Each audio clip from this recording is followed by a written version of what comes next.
নমস্কার বন্ধুরা, আজকে আমি তৈরি করব এগ কারি। তো কী লাগবে? ডিমটা সেদ্ধ করে রেখেছি, পেঁয়াজ কুচি, হলুদ গুঁড়ো, নুন।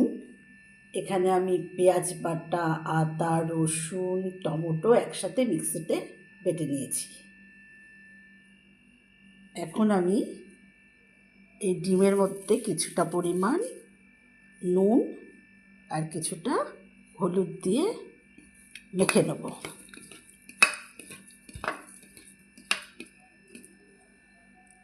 এটা আমি ভালো করে ভাজবো। কড়াইতে পরিমাণ মতো তেল দিয়ে দেব। গরম হয়ে গেছে, আমি ডিমগুলো ছেড়ে দিব ভাজার জন্য।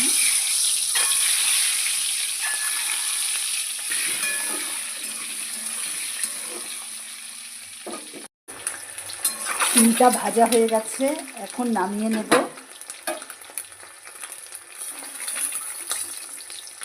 ওই তেলে আমি গোটা জিরে,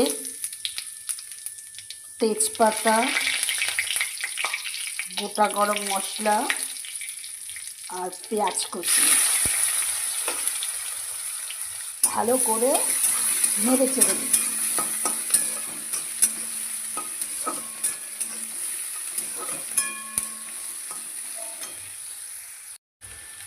এখন আমি কিছুটা নুন দিয়ে পেঁয়াজটাকে সেদ্ধ করতে দেবো, তাতে একটু জল দিয়ে দেবো যাতে পেঁয়াজটা আমার ভালো মতো সেদ্ধ হয়। ঢাকা দিয়ে ঢেকে দেবো। পেঁয়াজটা মোটামুটি সেদ্ধ হয়ে গেছে। এখন আমি যে মশলাটা করে রেখেছিলাম, আদা, রসুন, পেঁয়াজ, টমেটো একসাথে বেটে রেখেছিলাম, সেটা দিয়ে দেবো।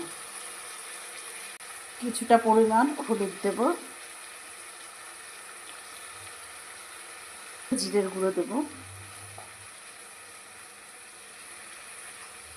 ভালো করে কষাবো। ডিমের কারি রান্নার পদ্ধতি, মশলাটা ভালো করে কষাতে হয়। কষানো হয়ে গেছে, এখন আমি ডিমগুলো ছেড়ে দেব।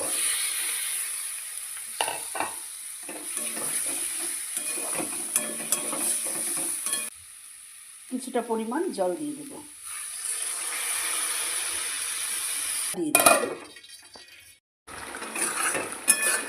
হয়ে গেছে মোটামুটি। এখন আমি